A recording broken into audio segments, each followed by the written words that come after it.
It ended not with applause, but with gunfire. April 28th of 1945, northern Italy. The war is collapsing in on itself, like a burning structure with no one left to hold it up.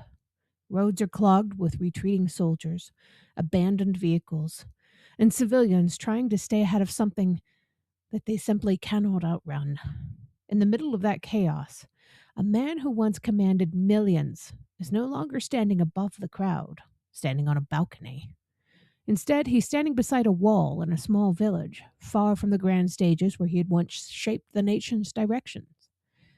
Benito Mussolini, once the face of power, is now simply a man waiting for what comes next. Beside him stands Clara Petacci, the woman who chose to say when leaving might have saved her life. There are no speeches. There is no negotiation.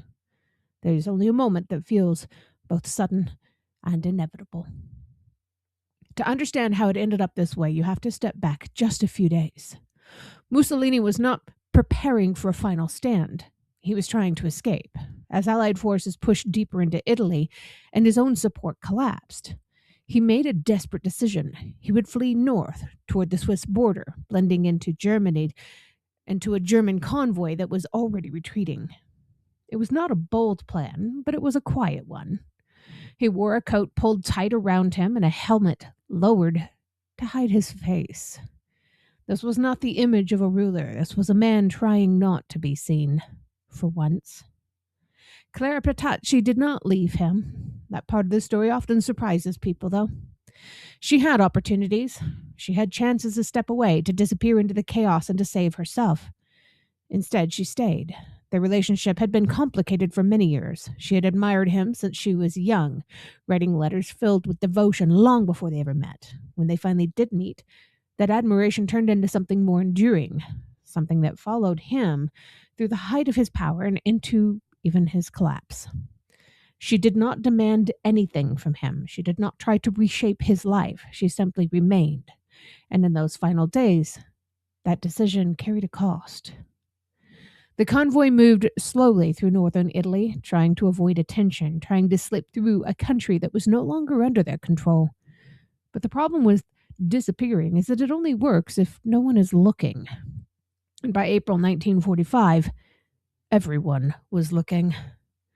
Partisan forces had set up checkpoints along the roads, stopping vehicles, inspecting passengers, searching for those who were trying to escape justice. When the convoy reached one of those checkpoints near the village of Dongo, it was stopped. At first, it might have seemed like just another inspection. Papers were checked, faces were scanned, questions were asked.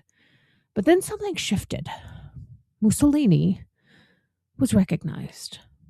Despite the disguise, despite the attempt to blend in, someone saw through it. He was pulled from the vehicle, no longer hidden, no longer protected by rank or by title. And in that moment, everything changed. There would be no escape, no negotiation, no return to power. There would only be what came next. He and Clara were taken into custody and held overnight. There was no elaborate trial, no drawn-out legal process. The war itself had stripped away those formalities. Decisions were made quickly, with the understanding that delay could create a risk. The next day, April 28th, they were taken to a small village called Giulino di Mezzegra. It was quiet, almost ordinary, the kind of place that would not normally find itself at the center of history. Clara was not originally meant to be executed. That is one of the most striking details of this entire story. She was not the target. She was not the one who had ruled or commanded or shaped the course of this war. But when the moment came, she refused to step aside. She refused to separate herself from Mussolini, even when given the chance. Whether that was loyalty, love, or something more complex is something historians still debate even today. What is clear is that her decision sealed her fate. The shots were fired. It was quick, direct, final. In a matter of seconds, the man who had once stood at the center of regime was gone. The woman who had chosen to stand beside him was also gone. If the story had ended there, it would have been stark and dramatic. That would have been a final conclusion. But it did not end there. What happened next is what transformed this moment into something far more shocking. Their bodies were loaded onto a vehicle and transported to Milan. Not quietly, not discreetly, but openly and deliberately. They were taken to a specific place, a public square known as Piazzale Loreto. It was not a random location. Months earlier, partisans had been executed there, their bodies left as a warning. This was done under the orders of Mussolini. Now the same place would be used again, but the roles had been reversed. In the early hours of the morning, the bodies were dumped onto the ground. Word sped quickly. Crowds began to gather. What followed was not a solemn moment of reflection. It was something far more raw. Years of fear and anger and suffering found an outlet in that square. People shouted. They surged forward. The atmosphere was charged and emotional and completely unpredictable. But then came the act that would define the image forever. Their bodies were hung upside down from the structure in that square. It's a grim image. This was not done by accident. This was done with intention. It was meant to send a message that could not be ignored. The man who had once stood above others was now displayed in the most inverted way possible. Power had been flipped, literally and symbolically. So there's a good chance I may butcher some of the names. But as you see them here, from left to right, they are the bodies of Nicola Bombacci, Benito Mussolini. There in the middle, you can see her skirt and her legs. Clara Petacci. Next to her is Alessandro Pavolini. And finally, barely in the frame at the end, is Achille Starace. The crowd reacted in ways that are difficult to fully describe without understanding the context of what these people had lived through. This was not a single moment of anger. This was the release of years of tension, loss, control.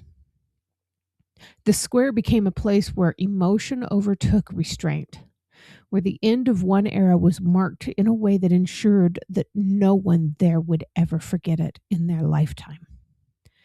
And that's the part of the story that often stays with people. It was not just the execution, but what came after, because it forces a difficult question. When power fails, what replaces it in that first moment? Is it justice, carefully measured and controlled, or is it far more immediate and human?